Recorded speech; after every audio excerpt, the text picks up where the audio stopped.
Hello everyone, I'm going to talk to you very quickly about a book called A Short Stay in Hell by Stephen L. Peck. In this book, one Soren Johansson, practicing Mormon, dies and goes to hell, and there with a group of people is informed by this demon that there's only one true religion, and that is Zoroastrianism. And all the other religions are false. And because of that, they're in hell because they weren't true believers. He then informs them, well, there was only about 100,000 people who were following this religion. It is a real religion.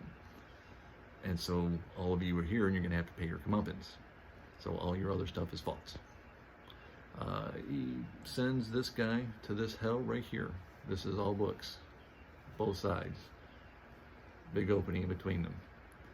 And he hints early on by saying, I've walked light years looking for a book. You were tasked to find the book of your life that describes your life in order to get out of hell and go to your heaven. So they begin searching, and he's not alone. There's a lot of people here. He runs into them, but there can be spaces of time where you run into no one. And so to give you an idea, if he's walked light years, if you started walking to the nearest star, it would take you something close to 1 billion years to get there. It's 4.25 light years away, walking 2-3 miles an hour, 24/7, almost 1 billion years. And if you want to walk to the center of our galaxy, about 28,000 light years away, that'll take you about 7 trillion years.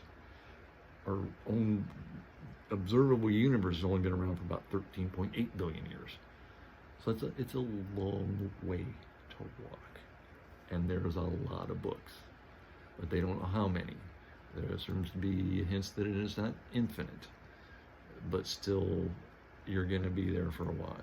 But in this book, hell's not that bad, because you have beds to sleep in, showers, you have food provided for you, anything you want to eat, anything you want to drink, and there are people there. A community's formed.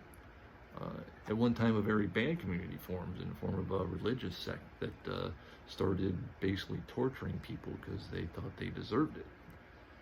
But relationships form, and he, at one point, one of the loves of his life that he describes, he's been with her for 708 years, and it just goes on and on and on. There seems to be an idea that it's the monotony of it that's the hell, but at the same time you're not being tortured to death or anything. It's almost not that bad, so that you can go on.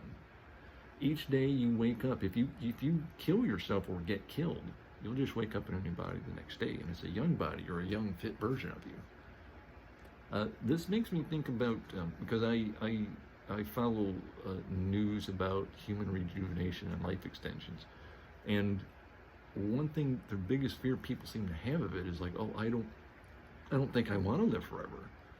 And it's kind of a short, quick answer, but I don't know that I would either.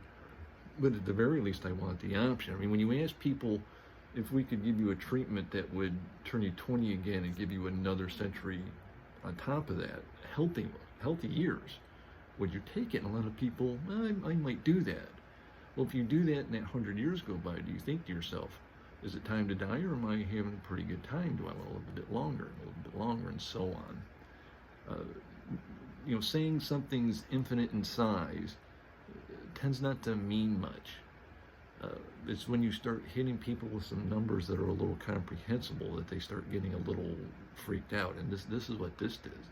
It tells you that the library is not infinite, but it is very large.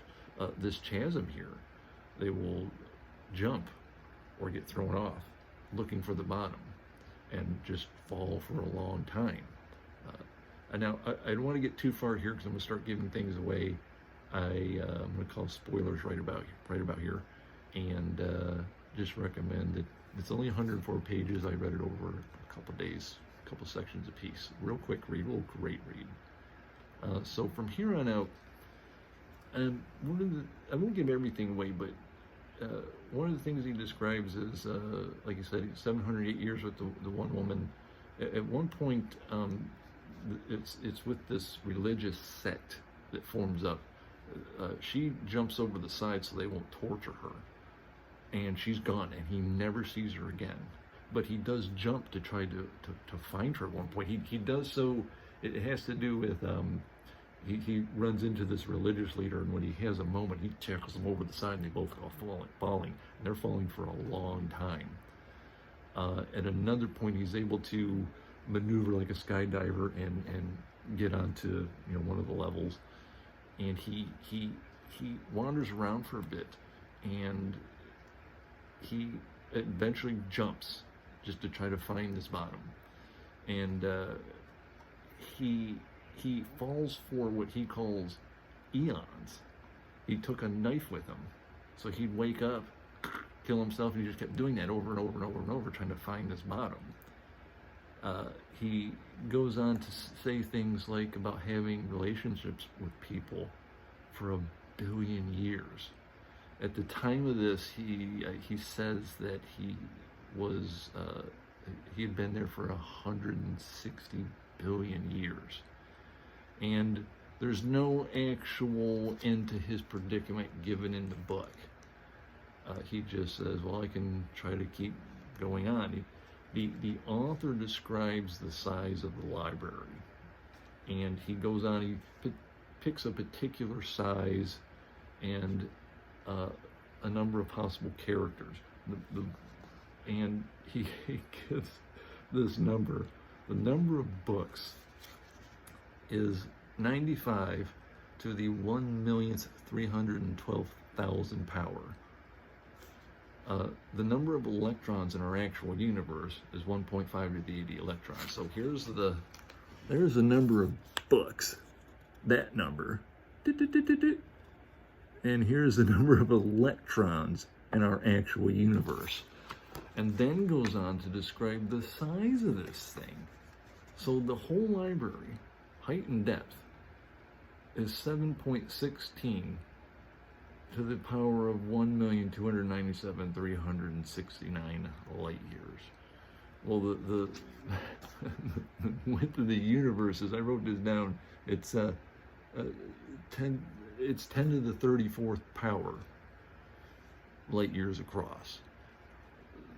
So trying to find this one book to describe your life is gonna, you know, I don't know how many, if you looked at a book a second, how are you gonna find it, really?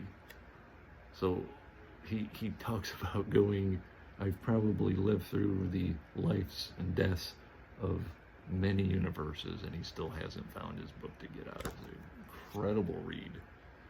So I hope you stopped at the spoilers so you can experience this too. That's it for that. Very quickly, I did start reading Authority by Jeff Bendermere. This is the second in the Southern Reach trilogy. There's actually going to be a fourth book. I didn't really know that until the other day, so even with the third book sitting over there, won't be done yet, I guess. Whereas the first book is about the biologist and her adventures in Area X. This is about the authority that governs who goes in and who goes out. And the guy in charge, it looks like he's the point of view character in this. So this one's, at the moment, quite a bit less surreal. We learn a few things about them in the beginning that we didn't know in the first, because there's no description even given them, completely aside from their name. So that's really it. A little quick one. A short stay in hell. It's a very short stay, but for a long time. There you go. Thank you all very much. Have a lovely weekend.